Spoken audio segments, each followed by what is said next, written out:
Fala pessoal, tudo bem? Bom, vamos lá, vamos voltar aqui ao nosso estudo. E agora, meus amigos, vamos começar a estudar a tipologia da improbidade administrativa. Você vai ver, pessoal, que nos termos de tipologia da improbidade, nós tínhamos originalmente na Lei 8429 três tipos de improbidade. A gente tinha o enriquecimento ilícito, a gente tinha lesão, prejuízo ao erário e tínhamos ainda a violação a princípios. Houve uma alteração na 8429 e a gente passou a ter um quarto tipo, o artigo 10A, você vai se lembrar, que estava atrelado à concessão de benefícios financeiros e tributários indevidos relacionados ao ISS. Ele ficou um tipo autônomo de improbidade. Esse tipo agora acabou. E ele volta para dentro do prejuízo ao erário. Ele volta como uma hipótese do artigo 10. Perfeito? E agora você vai ver comigo aqui que nos termos de tipologia da improbidade, nós mantivemos os três originais, os três que sempre caem em prova, que sempre são os mais usuais no dia a dia da vida, né? Mas mudamos significativamente o elemento subjetivo para a prática do tipo. Em todos os tipos, agora, para que haja improbidade, exigirá o dolo. Perfeito? E aí nós vamos conversar aqui ao longo desse nosso encontro sobre esses pontos. Então, olha o que eu trago para você, já trago redações novas. Nós temos agora um artigo 1º, parágrafo 1º, que estabelece quais são os tipos de improbidade previstos. Então, consideram-se atos de improbidade as condutas dolosas tipificadas no artigo 9º, que é o enriquecimento ilícito, no artigo 10, que é a lesão, prejuízo ao erário, e no artigo 11, que é a violação a princípios. Só que veja, pessoal, que a própria lei, o próprio artigo 1º, parágrafo 1º, ressalva os tipos previstos em lei especial. Então, o que eu quero que você observe, isso não é novo, mas está agora positivado na nova lei, é que a 8429 não esgota todos os casos de improbidade administrativa. A lei 8429 não esgota todos os casos de improbidade administrativa. Mas isso já não é novo, por quê? Porque já antes da alteração pela 14.230, já havia o Estatuto da Cidade que estabelece, na verdade, tipos de improbidade administrativa relacionados à violação à ordem urbanística. Perfeito? Então já existia este tipo de improbidade administrativa. O que a lei está dizendo é, nos termos da 8429, nós temos esses três tipos de improbidade, sem prejuízo de uma lei já existente ou futura venha a trazer outros casos, outros tipos de improbidade. Perfeito? Muito bem. Sigo com você. E aí veja, pessoal, que isso aqui é relevante. O dolo é elemento necessário para a configuração de qualquer dos três atos de improbidade, de modo que não há mais de se admitir a figura da culpa, como era possível no caso da lesão ao erário. Então, muito cuidado agora, pessoal, quando você for ler informativos do STJ, principalmente, em que em diversos informativos o STJ fala do elemento subjetivo dolo ou ao menos culpa na lesão ao erário. Isso já não se aplica mais. Porque antes era permitida a culpa, agora não é mais. Agora necessariamente depende da figura do dolo. Então, quando você for ler estes julgados do STJ, for lá nos informativos em tese do STJ e vir a palavrinha culpa, desconsidere aquilo. Agora necessariamente exige-se o dolo. Veja então que o artigo 1º, parágrafo 2º, consagra esse dolo.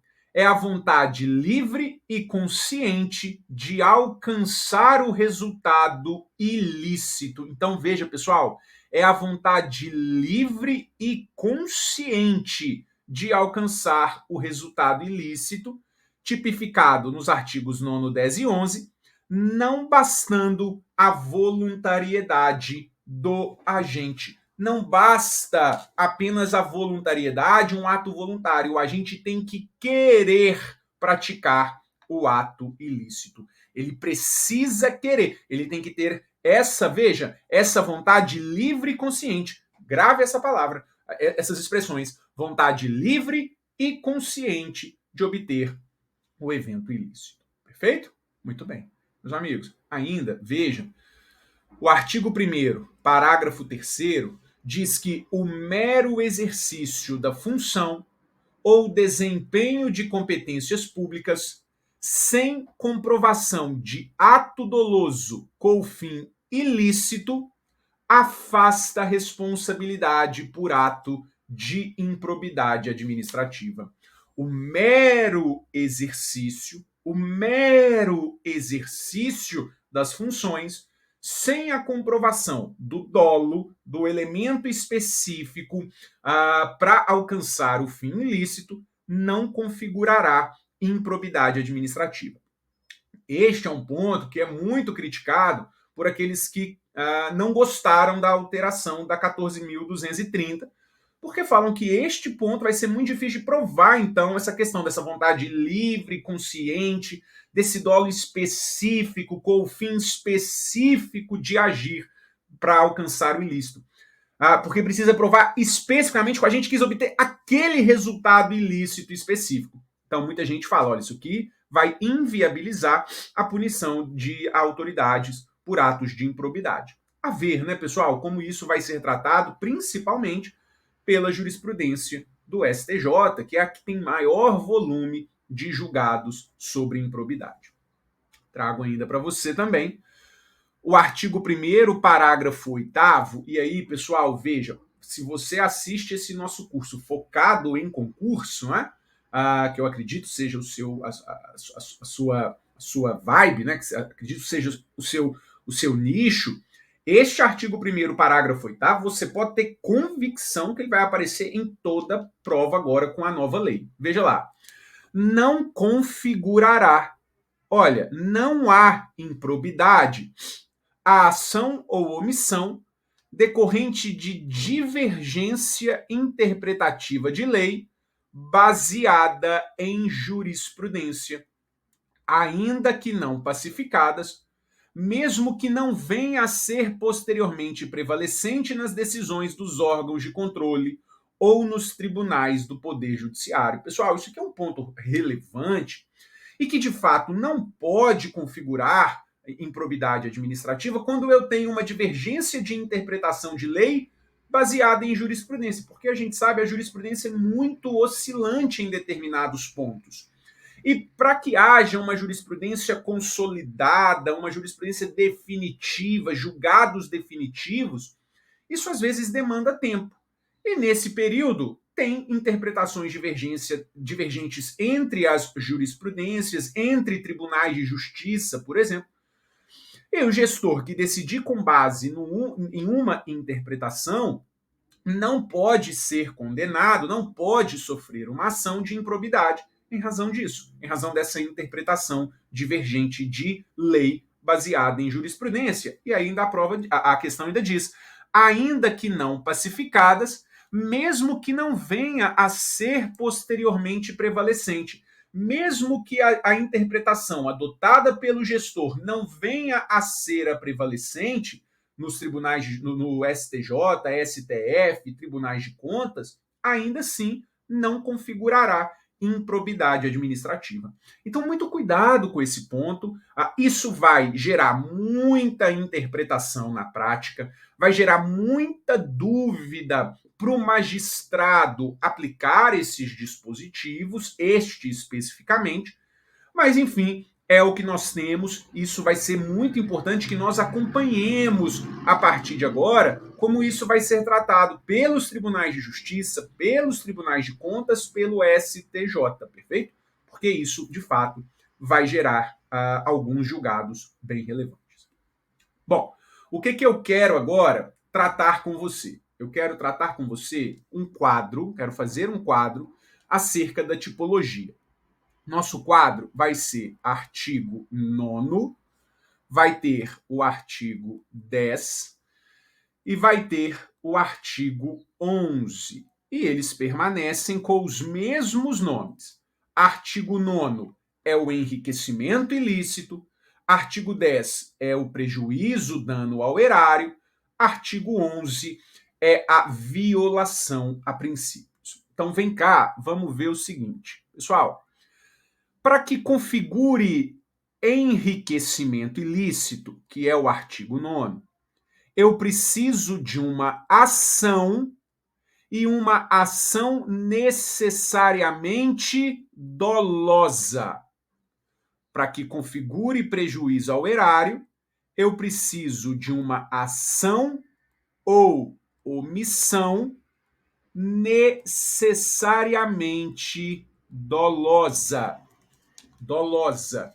E para que configure prejuízo ao erário, eu também vou precisar, para que configure prejuízo ao erário, eu também vou precisar de uma ação ou omissão, e essa ação ou omissão necessariamente também precisa ser dolosa. Então, muito cuidado, pessoal, no que tange aos atos de improbidade administrativa, que agora necessariamente vai necessitar da figura do dolo. Necessariamente vai necessitar da figura do dolo. Isso é um ponto relevante que a gente precisa ter cuidado. Agora, veja que especificamente no artigo 10 e no artigo 11, eu posso ter uma ação ou omissão, uma ação ou omissão. Ao passo que no artigo 9º, necessariamente eu vou ter que ter ação. Outro ponto relevantíssimo é que o artigo 9º tem como pressuposto o enriquecimento ilícito. Tem o pressuposto o enriquecimento ilícito. O que eu quero dizer com isso? Só haverá o tipo de improbidade enriquecimento ilícito se houver enriquecimento ilícito. Isso é um pressuposto para que aconteça o tipo enriquecimento. Não é necessário, para que haja o tipo enriquecimento, dano ao erário. Não precisa. Basta não, né? Já é muito, mas tem que haver enriquecimento. A mesma coisa, só que ao contrário, aqui no artigo 10. O pressuposto que eu tenho no artigo 10 é o dano, é o prejuízo ao erário, é o dano, é o prejuízo ao erário. Meus amigos, prestem muita atenção aqui agora, que esse dano precisa ser efetivo. Este dano precisa ser efetivo em todos os casos. Isso é muito relevante, porque a jurisprudência do STJ já vinha nesse sentido. Para que configure dano ao erário, prejuízo ao erário, eu preciso ter o efetivo dano. Sem efetivo dano, eu não tenho improbidade administrativa do tipo prejuízo ao erário. Salvo a jurisprudência do STJ excepcionava a fraude, a frustração à licitação. Porque aí o STJ entendia que a frustração, a fraude à licitação geraria um dano in re ipsa, ou seja, geraria um dano presumido. Geraria um dano in re ipsa, geraria um dano presumido. Agora, a nova lei é muito clara, nós vamos ver a hipótese do artigo 10 que trata sobre fraude à licitação, e a nova lei exige que, inclusive na frustração, na fraude à licitação, tenha que ter efetivo dano. Então, é uma superação da jurisprudência do STJ por meio de lei. Então, ainda que haja, por exemplo, uma contratação direta indevida, tem que haver a prova do prejuízo, tem que ter o efetivo dano, sob pena de não ocorrer improbidade administrativa. Perfeito? Veja ainda que o pressuposto para que haja violação a princípios é, claro, a violação a princípios. É a violação a princípios. Esses são os pressupostos. Agora, pessoal, veja que existem verbos no artigo 9º, existem verbos no artigo 10º e existem hipóteses no artigo 11 que são mais recorrentes, que são mais comuns. Então, veja, quais são os verbos do artigo 9º que se repetem? Veja, olha o tipo de improbidade. Enriquecimento. Enriquecimento ilícito, ou seja, o agente está ganhando algo ilegal, de maneira indevida. Então, os verbos que vão ser recorrentes no artigo 9º são adquirir, perceber, receber, aceitar, utilizar. Esses são os verbos que vão estar presentes e que se repetem. Receber, perceber, adquirir, aceitar, utilizar. São verbos que se repetem ao longo dos incisos do artigo 9º. Agora, o artigo 10 também tem alguns verbos que se repetem. Facilitar, concorrer, permitir, facilitar, concorrer, permitir, liberar. São alguns verbos que se doar também. São alguns verbos que se repetem ao longo do artigo 10 e que você precisa ficar esperto, precisa ficar atento para fins isso de prova, claro. Por quê, pessoal? Porque você pegando os verbos, as condutas dos agentes, você consegue entender qual é o caso de improbidade. Então, em enriquecimento, o agente vai ter que ganhar, o agente vai ter que auferir. Então, é adquirir, é receber, é perceber, é aceitar, é utilizar. No dano, no prejuízo ao erário, a gente não está ganhando nada. A gente não vai ganhar. O que ele vai fazer é gerar um dano ao erário. E aí vai ser doar, facilitar, concorrer, permitir. Veja, esses são os verbos que se repetem ao longo do artigo 10. E o artigo 11, especificamente, nós vamos estudá-lo daqui a pouco, porque tem algumas hipóteses específicas que nós temos que estudar com calma. Então, o nosso quadro é este. Fica aqui vazio, eu só vou colocar que são hipóteses, mas que daqui a pouco a gente passa, hipóteses, que a gente passa a estudar. Perfeito? Agora, vamos voltar para a literalidade da nova lei, da 14.230, e vamos ver algumas coisas. Olha aqui o artigo 9º, inciso 7, que foi um inciso trazido pela nova lei. Pessoal, só voltando aqui, olha, só para colocar no nosso último tópico, porque isso não era tão relevante antes, mas agora ficou relevante, e eu me lembrei, e eu quero que você coloque. No artigo 9º, o rol do artigo 9º é exemplificativo. No artigo 10, o rol também é exemplificativo. Já no artigo 11, o rol é taxativo. Olha, pessoal, presta atenção.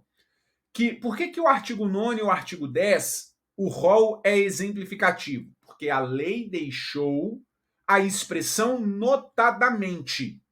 E como tem a expressão notadamente, eu estou falando de um rol exemplificativo.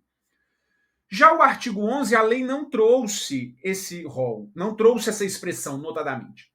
Ela trouxe falando, olha, são violação a princípios, 2 pontos.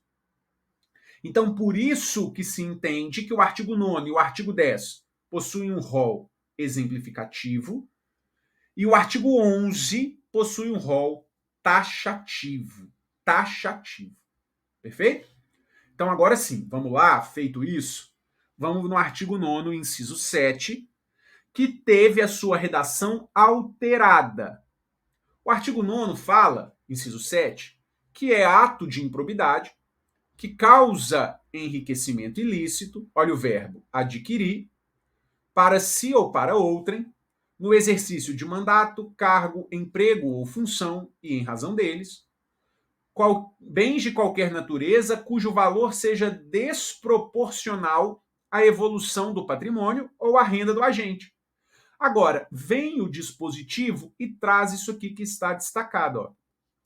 Assegurada a demonstração pelo agente da licitude da origem dessa evolução. Porque é possível que o agente público não seja só agente público.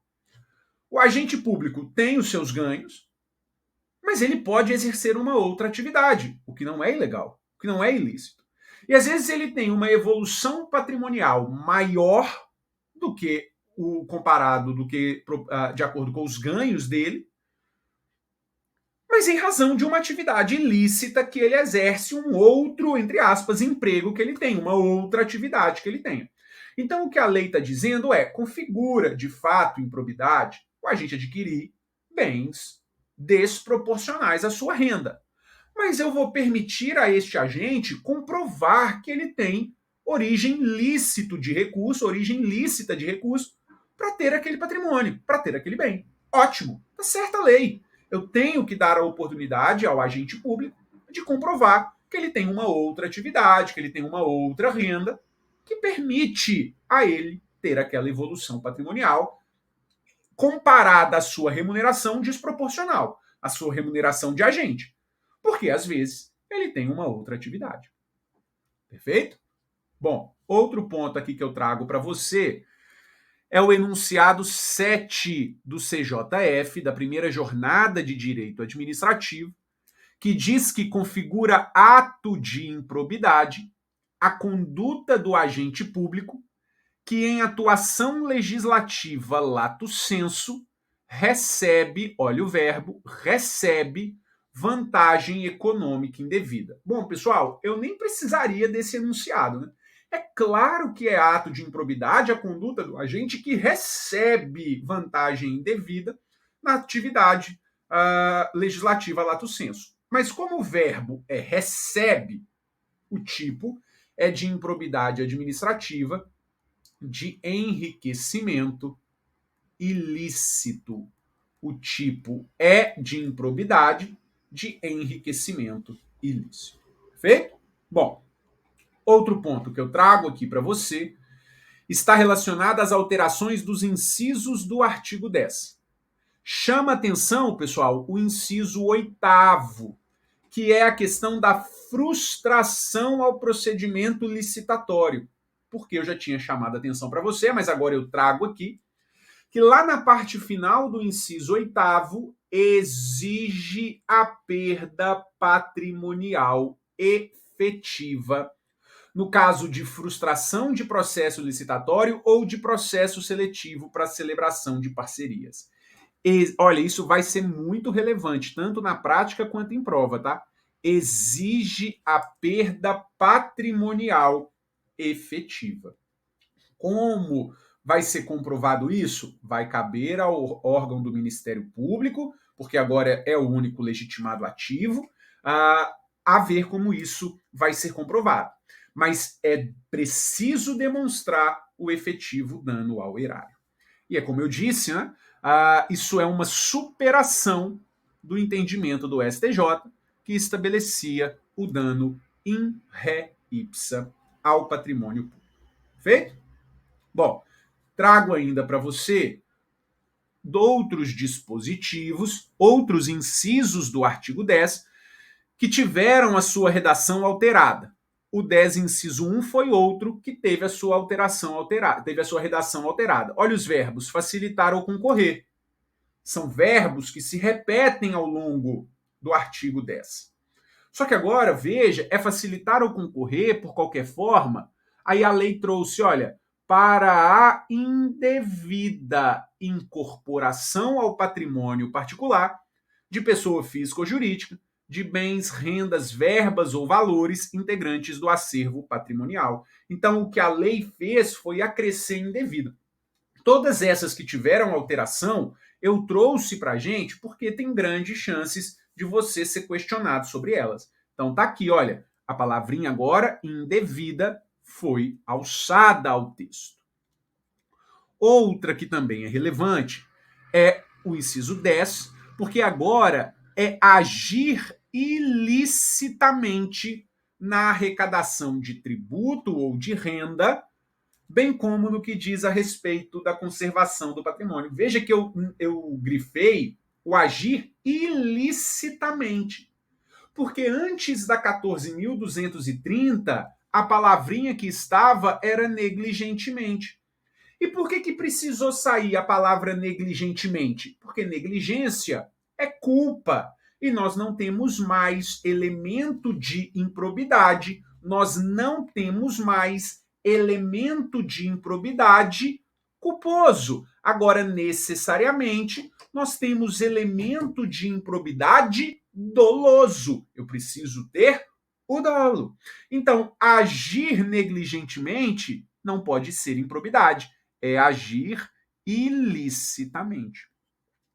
A mesma coisa no inciso 19, que está escrito, veja, agir para a configuração de ilícito na celebração, na fiscalização e na análise das prestações de contas de parcerias firmadas pela administração com entidades privadas. Também havia agir negligentemente. Agora é agir para a configuração de ilícito. Isso é muito relevante porque você muda completamente a tipologia. Você sai de uma culpa e passa necessariamente para a figura do dolo. Ainda trago para você o artigo 10, parágrafo 1º, que diz que nos casos em que a inobservância de formalidades legais ou regulamentares não implicar perda patrimonial efetiva, não ocorrerá imposição de ressarcimento, vedado o enriquecimento sem causa das entidades referidas no artigo 1º. Pessoal, então veja que a lei está tão preocupada em mostrar que o prejuízo ao erário precisa do dano efetivo, que além de ter colocado no caput do artigo 10, além de ter colocado em hipóteses específicas dos incisos, ainda trouxe mais um parágrafo falando, olha, não haverá pena de ressarcimento se não houver efetivo prejuízo. Porque aí vai configurar, se houver esse ressarcimento de algo que não gerou dano, haverá enriquecimento ilícito por parte daquelas entidades que poderiam sofrer o ato, mas não sofreram. Ponto relevante. Ainda veja, o artigo 10, parágrafo 2º, diz que a mera perda patrimonial decorrente de atividade econômica não acarretará improbidade administrativa, salvo se comprovado ato doloso praticado com essa finalidade. Mais uma vez, a lei vem com o dolo específico aqui, né? A mera perda patrimonial decorrente de atividade econômica, a mera perda patrimonial decorrente de atividade econômica não é ato de improbidade. Eu preciso ter o dolo específico, o dolo para alcançar aquela finalidade. Perfeito? Pois muito bem. Aí, pessoal, vou deixar para o nosso próximo bloco nós estudarmos o artigo 11, perfeito? Então, um grande abraço.